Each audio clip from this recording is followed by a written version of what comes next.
నేను doctor M Vijayalakshmi, district governor 320D. 320D అనగానే ప్రతి ఒక్కదానికి రెడీ. అట్లాగే ఎటువంటి ఇబ్బందికరమైన విషయం వచ్చినా కానీ దాంతో ఢీ కొనడానికి మేము ఎప్పుడు వెనుకంజ వేయము. ఇవాళ మేము మాట్లాడిన విషయాలు ఎక్కడ అంటే ఎర్రగడ్డ వెజిటబుల్ మార్కెట్లో చాలామందితోటి మనం మాట్లాడగలిగాము. అది దేని గురించి అంటే ప్లాస్టిక్ బ్యాగ్స్ వాడకాన్ని కంప్లీట్గా 100%గా నిర్మూలించాలి.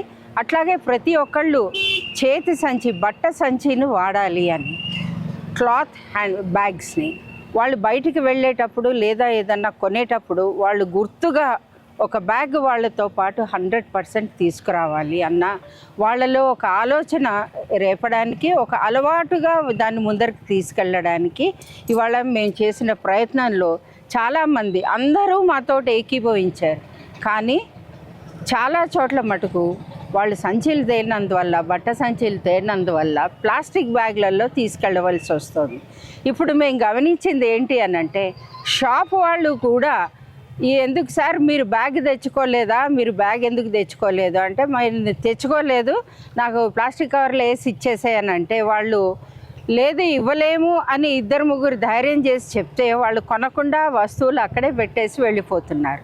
అంటే అవసరం మనిషికి చాలా ఉంది, అంటే ఆ టైంకి ఆ పని జరిగిపోవాలి అని. కానీ ఒక ప్రణాళిక వేసుకొని ముందరికి వచ్చి బయటికి ఏదో కొనడానికే వస్తాం కదా కొన్ని విషయాల్లో, లేదా అనుకోకుండా వస్తాం.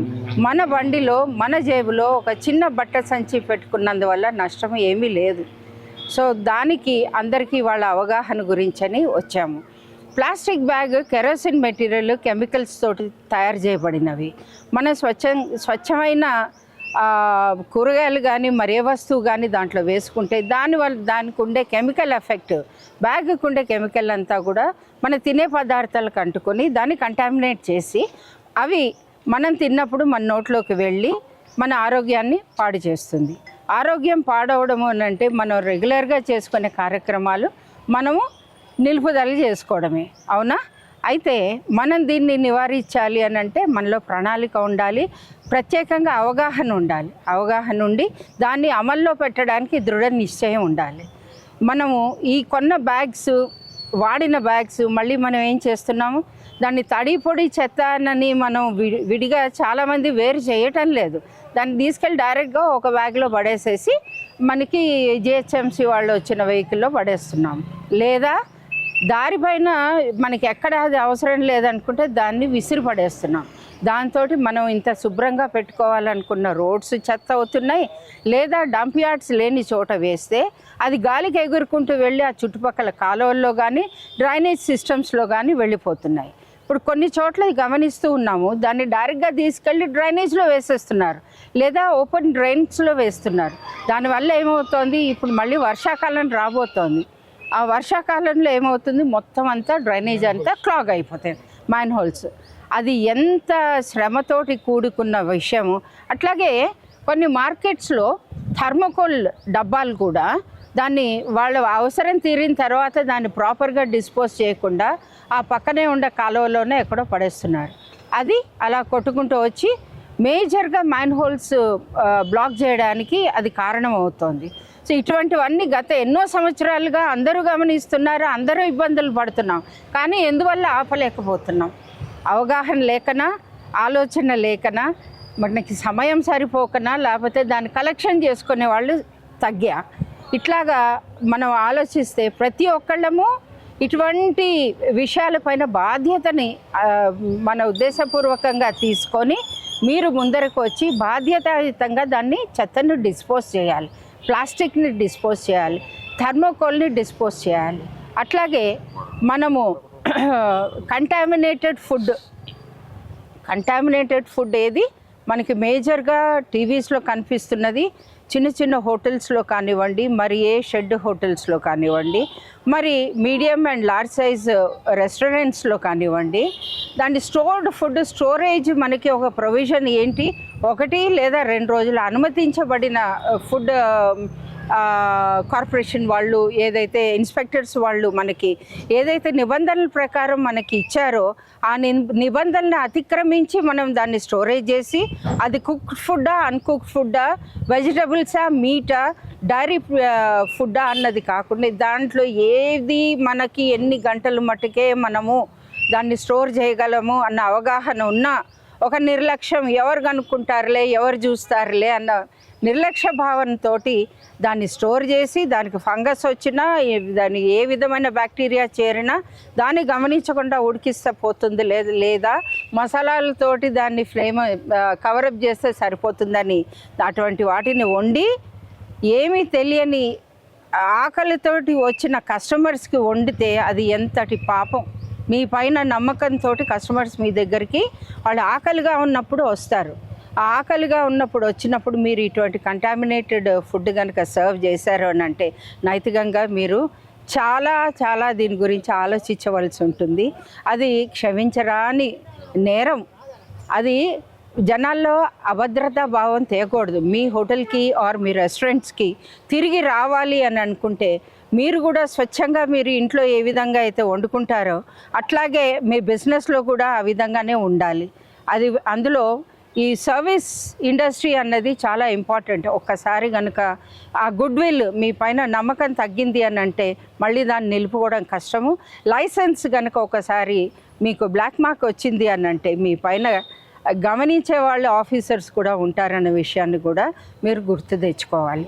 అందులో డైరీ ప్రోడక్ట్స్లో పన్నీర్ గురించి మన ఇండియాలోనే, మన ఓన్లీ తెలంగాణే కాదు మన ఇండియాలోనే చాలా చోట్ల రేట్స్ జరిగాయి. నిన్ననే ఎన్నో హోటల్స్ నుంచి ఆర్ ఈ manufacturers of paneer and butter వీటి దగ్గర నుంచి వాళ్ళు శాంపిల్స్ తీసుకొని టెస్ట్ చేసి చూస్తే అవన్నీ కంటామినేటెడ్, అవన్నీ ఆర్టిఫిషియల్లీ మేడ్, న్యాచురల్గా వచ్చినవి కాదు. అట్లాగే నెయ్యిలో కూడా కల్తీ చాలా భారీగా జరుగుతోంది. సో దాన్ని కూడా మనం గమనించుకోవాలి. ఇవన్నీ టెస్ట్ చేసుకోవడానికి చాలా చిన్న కిట్స్ దొరుకుతున్నాయి. ఒక్కసారి మీ స్కూల్లో కానీ కాలేజెస్లో కానీ ఇళ్లల్లో కానీ ఈ కిట్స్ తోటి టెస్ట్ చేసుకున్నారు అని అంటే మీరు మీ ఆరోగ్యం మీరు చుట్టూతో మీరు కొనే ఐటమ్స్ ఏ విధమైన నాణ్యతతోటి ఉన్నాయి అన్నది మీరు గమనించుకోవచ్చు. దానికి మీరు సైంటిస్టులే అవనవసరం లేదు. సైన్స్ గురించి ఒక చిన్న అవగాహన, కెమిస్ట్రీ గురించి చిన్న అవగాహన ఉంటే మీరు దాన్ని క్లారిఫై చేసుకోవచ్చు, నేర్పించవచ్చు. సో ఈ విధంగా మనం మన ఆరోగ్యము, మన కుటుంబ ఆరోగ్యము, పర్యావరణము వీటన్నిటిపైన మనం దృష్టి పెట్టి మనకి మనం కాపాడుకుందాం. నాకు ఈ అవకాశం ఇచ్చిన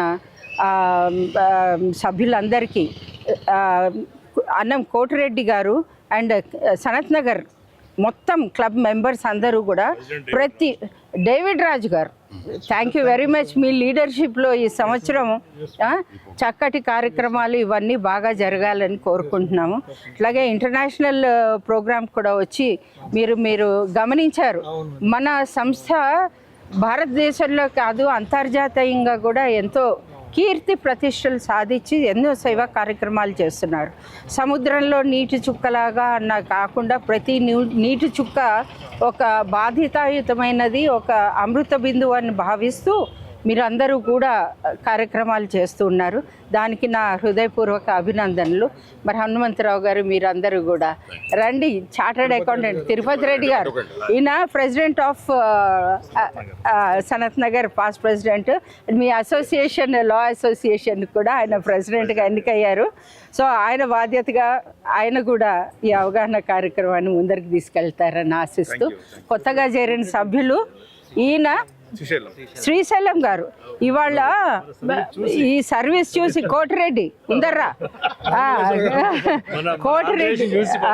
కోటిరెడ్డి గారు టీము అందరూ కలిపి చేస్తున్న నాగమల్లేశ్వరరావు గారు, జెడ్సీ గారు, ప్రఫుల్ల గారు, జిఎంటీ గారు, అమరేందర్ రెడ్డి గారు, ఈయనైతే చక్కటి స్వచ్ఛమైన కమ్మటి భోజనం రోజు పొద్దున్న పోస్ట్ 100% పేషెంట్స్కి ఇక్కడే ఇస్తూ ఉన్నారు.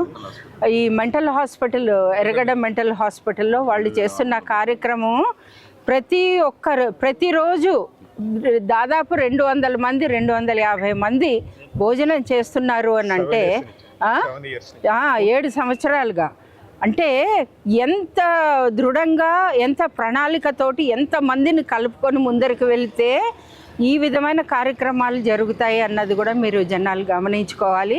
ప్రతి ఒక్కళ్ళని ఇటువంటి కార్యక్రమం చేయమని ఆహ్వానిస్తూ మీరు కూడా ఈ వండర్ఫుల్ క్లబ్లో మెంబర్స్ అవ్వాలని, లైనిజంలో ఉండే మాధుర్యాన్ని మీరు కూడా అందుకోవాలని, ఆ చక్కటి ఆ స్వీట్నెస్ దేంతో అంటానంటే నేను హనీ లైక్ స్వీట్నెస్ అంటాను. సో ఈ స్వీట్నెస్ని, ఈ నెక్టర్ని మీరు ప్రతి ఒక్కళ్ళు ఆస్వాదించాలి.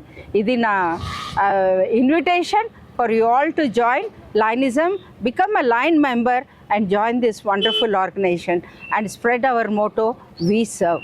Thank you very much.